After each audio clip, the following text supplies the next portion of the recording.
cando vai alá máis de medio ano de 2016, cando vai alá máis de un ano da actual legislatura e na que nos preocupa e queremos facer eco da situación na que se atopa o Concello da Estrada, os veciños, en definitiva, que é o máis importante da Estrada con respecto á intensidade de ofertas laborais no noso Concello. Sacamos isto a colación porque nos últimos días, dende o Concello, novamente se facían eco dunha iniciativa privada que está solicitada, está en trámite e se nos vendía, desde o Concello, digo, como o gran paradigma que iba a solucionar a situación laboral dos veciños e das veciñas da Estrada, que iba a solucionar os investimentos, que iba a traer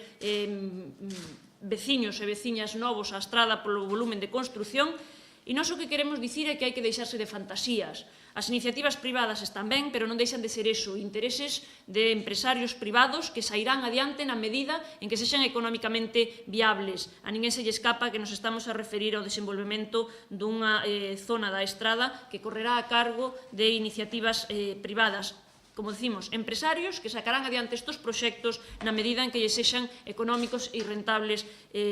para o mesmo. E, sin embargo, mentras vemos todo iso e mentras vemos que dende o Concello se saca peito desta iniciativa privada, vemos que a iniciativa pública é cero. A pesares das promesas electorais do señor López Campos nesta última campaña na que se dicía, e a primeira das medidas das súas 200 propostas eran crear solo industrial para atraer empresas, a segunda ou a terceira era crear un programa de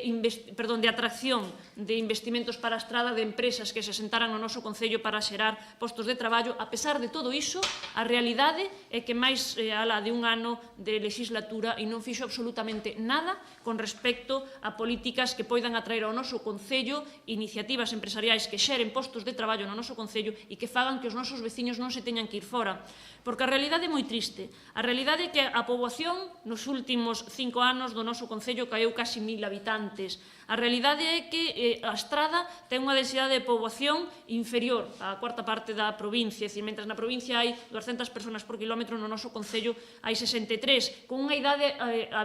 media máis avanzada tamén que en calquer outro sitio, que en moitos outros sitios, da nosa provincia. Vemos como a afiliación a Seguridade Social do noso Concello caiu. Dende que o señor López Campos é alcalde hai moitas persoas que perderon o seu posto de traballo, casi 500 persoas, casi 500 afiliacións menos á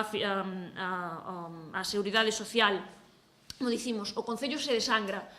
Moitos son os veciños que se teñen que ir fora. Hai preto de 6000 e pico persoas que residentes con nacionalidade de veciños da Estrada que están residindo no estranxeiro, que se tiveron que ir a buscar a vida afora porque aquí non hai postos de traballo. Por eso lle exiximos ao señor López Campos que leve adiante medidas de atracción de empresas, que ese famoso programa que nos vendía nas eleccións, que faga algo, porque non fixo nada, absolutamente nada. Non hai unha soa empresa que viñera a sentarse á Estrada e ese é o camiño que debemos facer. E para iso a Estrada, os socialistas o defendemos sempre, o dixemos no plan xeral, o dixemos nas prioridades, cando nos vendeu que ia a ampliar a Alameda e todo sigue igual,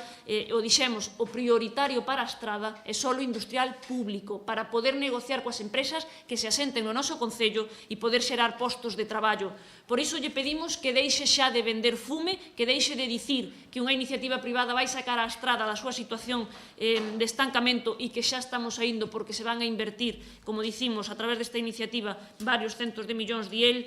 pero por primeira vez onte no Pleno recoñecía que é unha iniciativa privada e que o Concello non pode facer nada para sacala adiante, nin axilizala, nin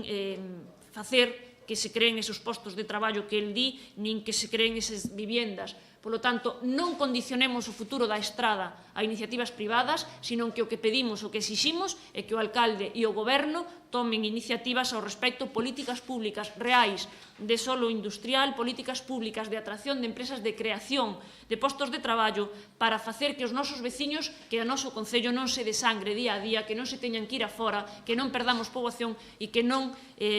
sigamos favorecendo o avellentamento da nosa poboación. O que queremos é que se desarrolle solo industrial de inmediato, que se fagan políticas de atracción e se negocie con empresas para que veñan a crear postos de traballo no noso Concello e que se apoie a aquelas que están creando postos de traballo no noso Concello. Non é necesario contratar empresas de Salamanca ou empresas de Madrid, o que si hai que facer é apostar por aquelas que dan traballo aos veciños e veciñas da Estrada. Por eso, hoxe convocábamos isto porque vendo as declaracións dos últimos meses nas que novamente se acaba peito semana tras semana sobre ese desarrollo industrial privado,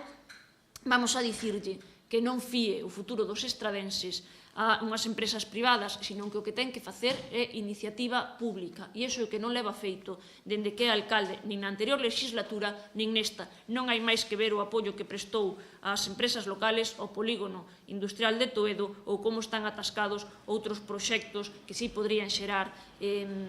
movimento e mellora económica para os veciños da Estrada e que non teñen feito absolutamente nada por eles, a pesar de estar con gobernos amigos tanto na Xunta como no Estado. Resumindo, cada vez que hai campaña, o alcalde quere dar a imaxe de que isto se move, pero, como decía Belén, a realidade dos datos, que non son nosos, nin de nadie, que son públicos, estadísticos, o que dicen é que isto, en vez de camiñar hacia diante, camiña hacia atrás. Si perdemos afiliados á Seguridade Social, perdemos empleo e perdemos actividade económica. Por lo tanto, o de sempre en campaña electoral, e pasará tamén co Centro de Salud, é facerlle ver aos estradenses que isto se move, que isto avanza e o que, en definitiva, podemos comprobar polas cifras frías é que isto, lamentablemente, a Estrada retrocede.